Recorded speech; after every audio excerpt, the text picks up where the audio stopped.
막히는 출근길 뉴스엔 급행 열차를 타라. 헬마 뉴스.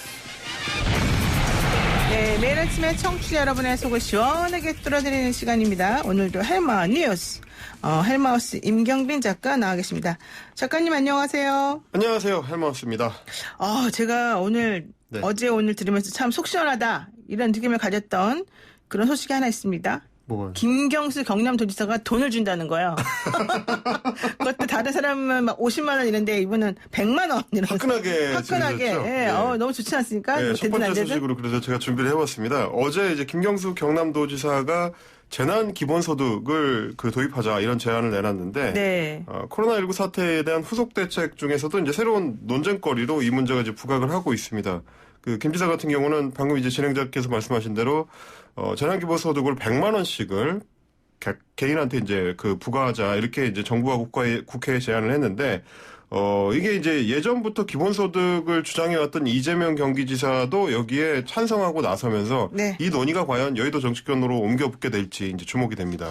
그렇죠. 근데 이제 이 100만 원은 그냥 주는 게 아니라 100만 원을 줬으면 그 지역 내에서 써서 지역의 활성화, 경제 활성화를 좀 도모해라. 네. 이런 계산이 좀 있는 것 같더라고요. 네, 그렇습니다. 상품권 형태로 지급을 하든 내지는 쿠폰 형태로 지급을 하든 그 형태를 지역 내에서 이제 사용하는데 이제 촉진하는데 모양을 좀 맞춰보려고 지금 각 도지사들이 그래서 내놓고 있는 방안인 것 같습니다. 예전에 막 돈을 진짜 줬더니 네. 다 은행으로 들어가고 그렇죠. 나오지가 않는다는 네. 거예요. 그러면은 돈을 주는 의미가 없다. 그렇죠. 그래서 쿠폰 형태로 쓸 수 있게 지급을 하면은 조금 한 10% 정도를 더 높게 주면서 어쨌든 동네에서 소비할 수 있게끔 하겠다는 건데. 그렇죠. 이거 어떻게 되는 거예요? 그러면 재원이 있어요? 네.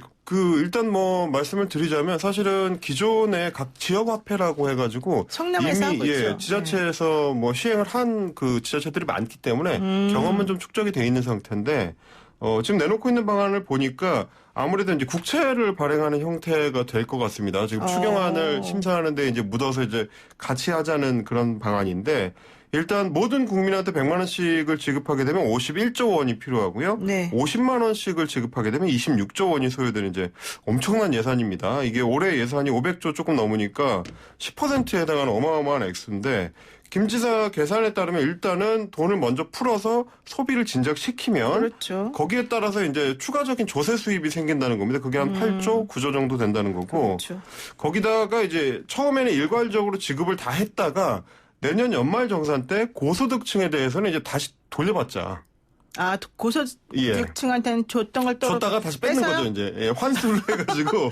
그렇게 하면은 조세 수입이랑 합쳐서 최대한 절반 정도로 환수할 수 있다. 이제 이런 계산인 겁니다. 그러니까 말하자면 고소득층한테까지 다 줄 필요가 있느냐, 이제 이런 문제 제기가 있을 수 있기 때문에 일단은 선별하는데 시간이 오래 걸리고 행정비용이 많이 드니까 일단 똑같이 나눠줬다가 나중에 연말정산으로 환수하자. 이제 이런 방식을 이제 제안한 겁니다. 고소득층은 돈도 물론 벌지만 세금도 평상시 많이 내지 않습니까? 그렇죠. 근데 돈을 줬다 뺏으니까 기분 나쁠 것 같은데 괜찮습니까? 예, 이게 이제 경기 침체를 좀 일신하자는 그런 이제 방안이기 때문에 우선은 서울 수도권도 그렇지만 특히 지금 지방의 상황이 굉장히 절망적이다. 이런 얘기가 나옵니다.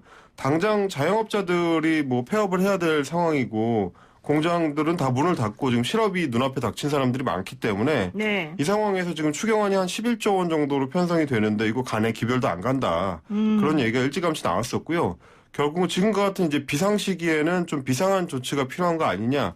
그래서 이런 제안이 나오는 것 같습니다. 비상한 시기에는 비상한 조치가 필요하다? 네.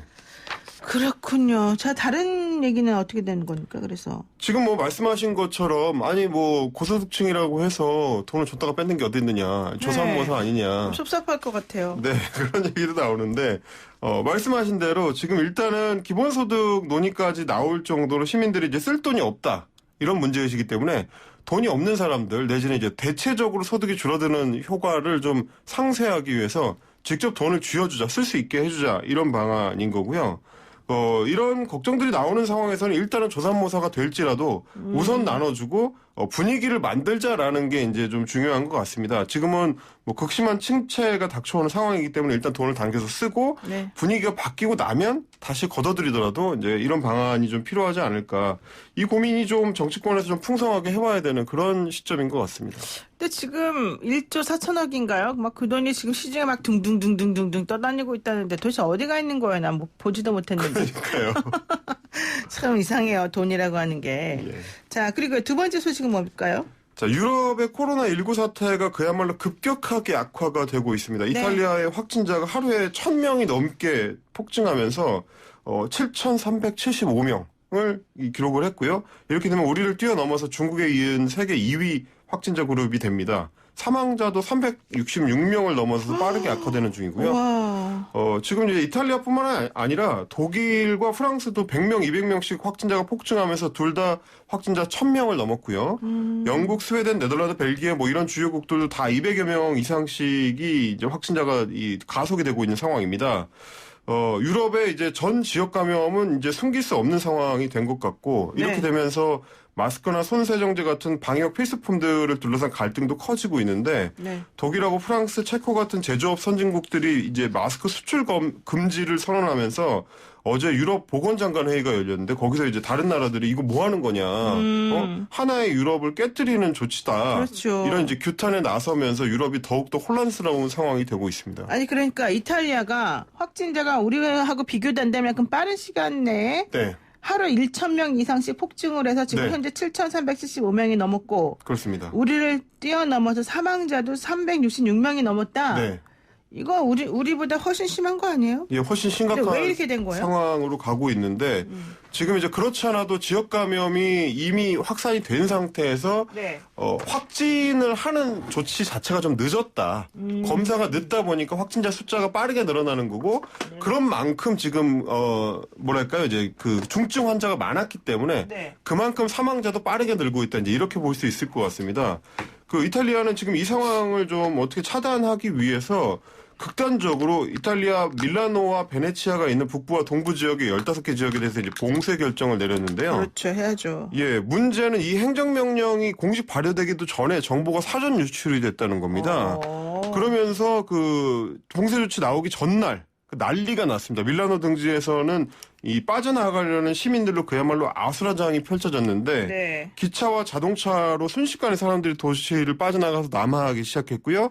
어제 이제 밀라노 중앙역을 찍은 그 유튜브 영상을 제가 봤는데 네. 밤 11시 20분에 그 로마행 막차를 타려는 사람들이 표도 없이 그야말로 막무가내로 막 열차로 뛰어 올라가는 그런 장면이 연출됐습니다. 그러다 보니까 영무원이 이제 표가 없는 사람을 막다가 나중에는 막 포기를 하고 사람들은 뭐 입석표를 내거나 뭐 벌금을 낸다는 생각으로 그냥 무작정 다 올라타고 막 난리가 났어요. 일단 타고 봐야죠. 네. 돈 그러니까 나중에 내더라도. 이게 보니까 대부분의 사람들이 마스크가 없어가지고 쓰지 못한 상황이었었기 때문에 아마 기차 안에서도 추가 감염이 일어나거나 이게 뭐 자기가 그 감염인지도 모르는 상태로 사람들이 이제 퍼지게 되는 그런 상황까지 우려되는 그런 모습이었습니다. 그런데 원래 이탈리아는 제일 처음에 중국인이나 중국에서 온 사람들 입국 금지시킨 아주 우리나라의 야당이 원하는 정책을 제일 잘 펼쳤던 데 아니에요? 네. 근데 그런데 왜 이렇게 돼요? 결국에는 그 우회로를 통한 뭐 입국을 멈추지를 못했었고 이게 오히려 이제 지역 감염이 어디서부터 시작됐는지 그 꼬리를 잡지 못하는 상황, 방역이 제대로 이루어지지 못하는 상황으로 연결이 돼가지고 오히려 지금 최악의 상황이 만들어진 상태고 이게 봉쇄 조치라는 게 얼마나 허망한지를 사실 보여주는 건데 중국이 우한 봉쇄 조치를 했을 때도 봉쇄령을 전후해가지고 수백만 명이 빠져나갔거든요. 그렇죠. 그렇게 되면서 오히려 주변 지역으로 확산되는 거를 막지 못했다. 네. 이런 이제 비판이 제기가 됐었는데 이탈리아도 똑같은 혼란 상황이 지금 펼쳐진 겁니다. 그래서 이번 코로나19 사태를 통해서 소위 제1세계라면서 이제 거들먹거려 왔던 유럽이나 북미의 소위 선진국들 네. 이쪽이 얼마나 좀 시스템이 허술한지 심지어 뭐 도덕적으로나 윤리적으로도 딱히 다른 나라들에 비해서 나을 게 없다. 이런 걸 지금 보여주는 상황인 것 같습니다. 옛날에 패스트 이거 중세에 엄청나게 전염병 돌았을 때도 네. 다 그쪽에서 온 거 아니에요? 그렇습니다. 지금 뭐 자기들이 다른 나라들 특히 이제 아시안들에 대해서 어떤 뭐 이제 인종 차별적인 행태를 보였었는데 네. 니들이나 잘해라 이런 말을 니들이나 들을 수밖에 잘해라. 없는 상황이 네, 됐습니다. 좋습니다.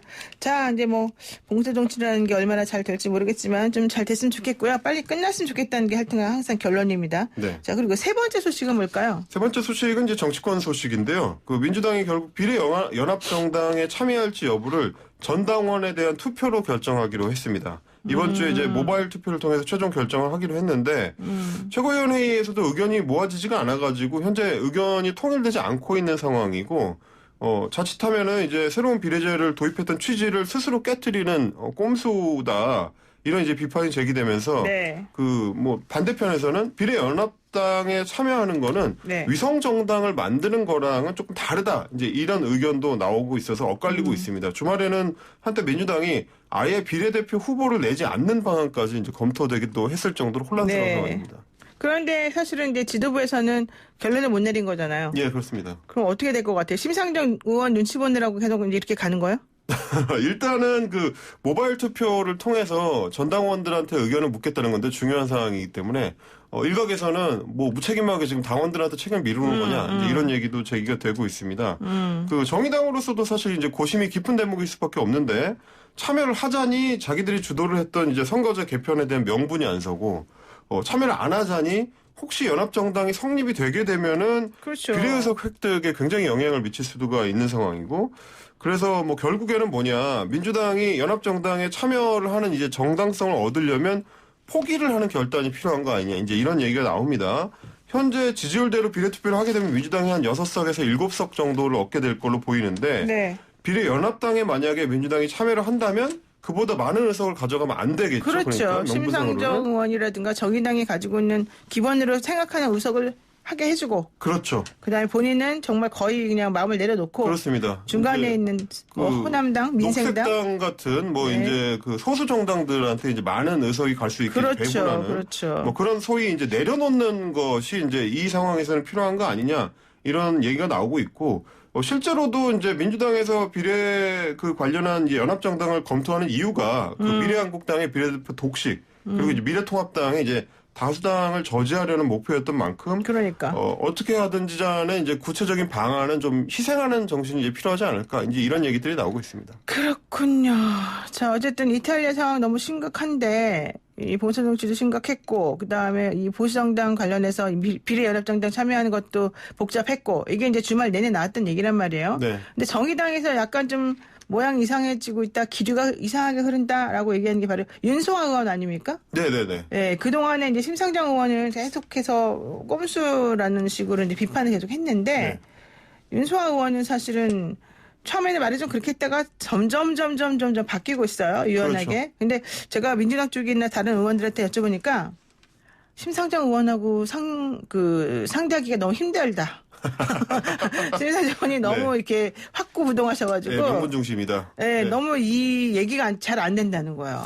근데 이제 시간이 지날수록 네. 아무래도 결국은 의석수의 문제이기 때문에 네. 시간이 지날수록 뭐 어느 정도로 배분이 되느냐에 따라서 얘기가 조금씩 바뀔 수 있지 않을까? 뭐 저는 그렇게 전망하긴 합니다. 그러니까 심상정 의원 같은 경우에 이제 본인들 정의당의 이 지분이 높아지는 거를 보전해준다면 그렇죠. 사실 욕은 욕대로 내로남불이라고 민주당을 네. 욕하면서도 네. 본인들이 또 실리를 챙길 수도 있고. 챙길 수 있잖아요. 예. 네. 그렇게 하고 있대요.